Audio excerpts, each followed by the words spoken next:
Your hostas are dying, and it is probably not the heat. I know that sounds wrong. The leaves are browning at the edges, the clump looks exhausted, and every instinct says the sun did it.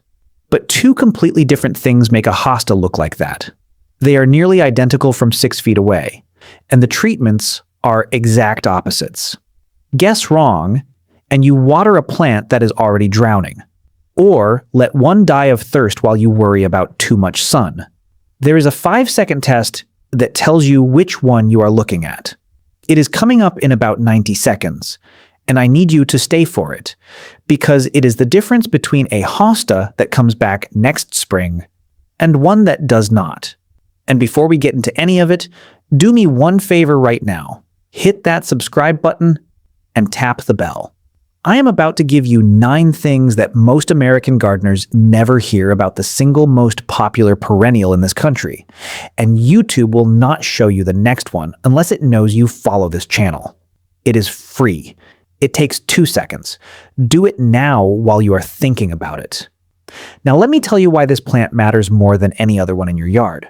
Hostas are not just popular in America. They are the most widely grown ornamental perennial in the United States, and they outsell daylilies by a factor of 2 to 1, against a plant with 100,000 registered cultivars. Hostas have held the #1 spot for 5 straight years, and 15 years before that, they were not even in the top 20. Something happened, and when I tell you what it was, you are going to recognize your own yard in it. America planted trees. Millions of them across the suburbs in the 50s, 60s, and 70s.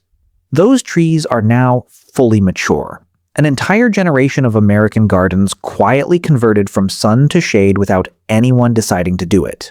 The roses stopped blooming. The lawn thinned under the canopy. And hosta was the plant standing there, waiting. And there is one more reason people love it. Think about how most perennials work. You grow them for 2 weeks of flowers and tolerate the plant the rest of the season. With hostas, it is the exact opposite.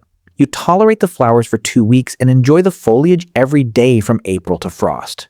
Around 7,000 named cultivars exist to fill that deal, from blue mouse ears that fits in your hand to empress woo that fills a corner of your yard. Here is the part nobody warns you about. This plant is a cool climate shade plant, and American summers are getting hotter. That tension is where every hosta problem you have ever had comes from. So let me give you the 9 secrets, then the before frost protocol, then the one deadline you cannot miss. Drop your US state or USDA zone in the comments right now while we go, because hostas run zones 3 through 9, and what I say next lands differently depending on where you are. I read every single comment. Secret 1. Morning sun, never afternoon sun. Everyone says put hostas in the shade. That is not specific enough, and it is why so many of them fail. The actual rule is morning sun, then shaded from hot afternoon sun. And here is the part that will surprise you. Full shade is not automatically safest. Solid green and blue hostas do fine in full shade, but variegated cultivars, especially those with a lot of white in the leaf, actually need some morning sun to survive. Gold and yellow hostas are always brighter with morning sun. So that variegated hosta you bought for its beautiful white margins, the one that has been sulking in deep shade for 2 years, it might be failing from too little light, not too much. Nobody tells you that. Secret 2. The 5-second test I promised you. This is the one. Go out to your hosta right now after this video and touch a browning leaf.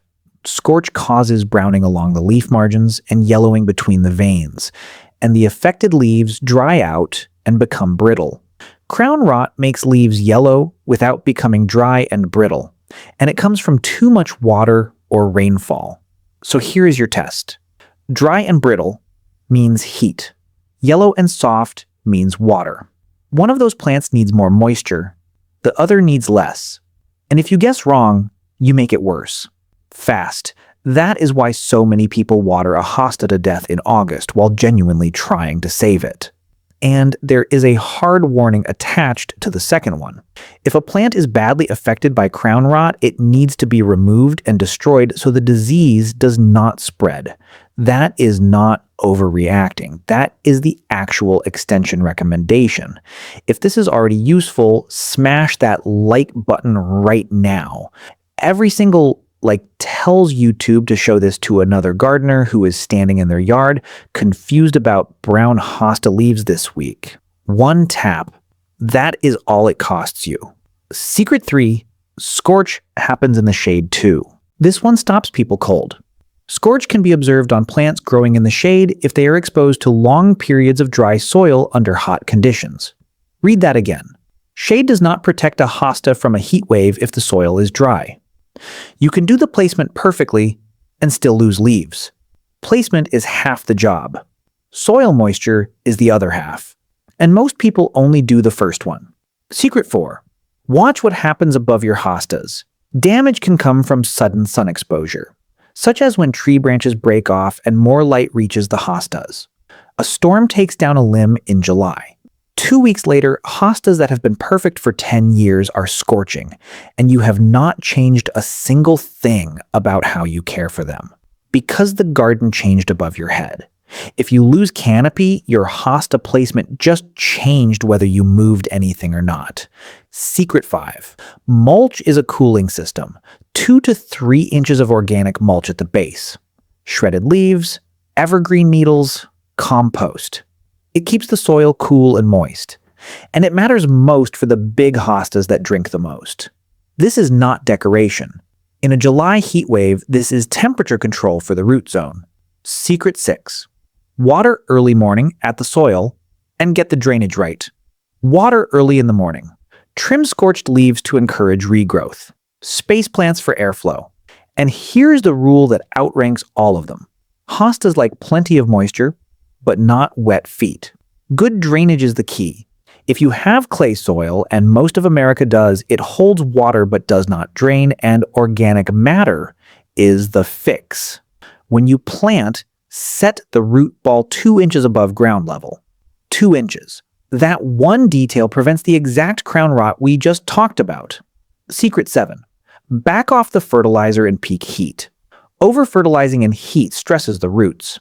Use a slow-release product in early summer instead. Then support the plant with compost and mulch through the hot weeks rather than pushing nutrition into a stressed plant. And do not plant hostas at the peak of summer in a hot climate. Spring or early fall when soil is cool and moist. Now, let me get to the before frost part because this is where people actually lose plants, and there is a hard deadline attached to it. Quick pause. If you have made it this far, you are exactly the kind of gardener this channel is built for. Subscribe if you have not already and hit that bell because next week I am covering what happens to these same plants over winter, and the people who see it are the ones whose hostas come back twice the size next spring. Secret 8. The 30-day deadline. If you are going to divide your hostas, do it at least 30 days before your first frost. 30 days of root establishment before the ground freezes. If you are past that window, overwinter the divisions indoors instead. Count backward from your frost date right now. That is your deadline, and it is different for every person watching this. And here is why fall beats spring for this job, which almost nobody explains properly. Dividing in fall lets the crowns establish before winter and sets the plant up for full growth the following season. Spring-divided hostas lag because they have to set roots while dealing with hot summer conditions at the same time. Fall-divided hostas are ready to grow from the moment spring arrives. One reassurance. Hostas are resilient and handle some root damage, so do not be timid with the spade. And if fall divisions push up new shoots before winter, that is normal. It means the roots took hold. Hard frost knocks that growth back, and the plant goes dormant, like it should. Secret 9. Do not cut them back too early, but do not skip it either. Both halves of that sentence matter. As long as the leaves remain viable, they keep feeding the crown and roots for next year. So do not cut back too soon. Wait until the first hard frost turns the foliage yellow or brown. There is a working threshold, though. If 25% or more of the plant is dying, it is time to cut back. But here is why you absolutely must clear that foliage before winter, and this is the detail that changes how people think about fall cleanup forever. Large dead leaves left over winter provide shelter for voles, with close access to one of their favorite foods, which is hosta roots and crowns. And those same leaves serve as a hiding place for snails and slugs to lay eggs, which hatch next spring and eat their way through your tender new growth. Think about that. Every slug hole you fight next May was an egg laid in the leaf litter you left this November. That fall cleanup is not tidying. It is pest control with a 6-month delay. To cut back, lift the foliage and snip to within a few inches of ground level. Shears or sharp scissors. Fading leaves can often just be pulled straight off. And one absolute rule: never feed hostas in late summer or fall. It sparks new growth that frost will destroy, and it can delay the plant hardening off for winter. The only exception is a starter fertilizer high in phosphorus applied to a transplant to promote root growth. Phosphorus for roots at transplant, yes. Nitrogen for growth, never. Finally, mulch the crowns with pine needles or compost for winter protection. Move potted hostas to a sheltered spot and water them sparingly, because a container root zone is exposed to cold air on every side in a way an in-ground plant never is. And one last thing to understand about this plant, because it reframes the whole winter. Hostas need a dormant period below 40 degrees for a couple of months each winter. They require a cold period of at least 30 days to generate new foliage in spring. That is why they will not grow in Florida or Arizona. Winter is not something your hosta survives, it is something your hosta requires. So here is everything: morning sun, afternoon shade, and more light for the variegated ones than you think. Dry and brittle means heat. Yellow and soft means water. Scorch happens in shade if the soil is dry. Watch your tree canopy. 2 to 3 inches of mulch. Morning water at the soil. Drainage above all. Root ball 2 inches proud. Ease off fertilizer in the heat. Divide 30 days before frost. In fall, not spring. Leave the green leaves working until hard frost, then clear every last one so the voles and slugs have nowhere to overwinter. Zero nitrogen in fall. Mulch the crowns. Shelter the pots. Do that, and next spring your hostas come up bigger than they went down. Now 3 quick things before you go, and they take you 10 seconds total. Hit subscribe, and ring that bell if you have not already, because everything on this channel is zone-specific, tested, and built for real American gardens with real American budgets. No sponsors. Nothing to sell you. Hit like if any single thing in this video was new to you, because that is what puts it in front of the next gardener who needs it. And drop 2 things in the comments: what state or zone you are gardening in, and whether your hosta leaves right now are dry and brittle or yellow and soft. I read every single comment and I answer as many as I can, and your answers decide what I make next. Now go touch a leaf. You will know in 5 seconds what you are actually dealing with.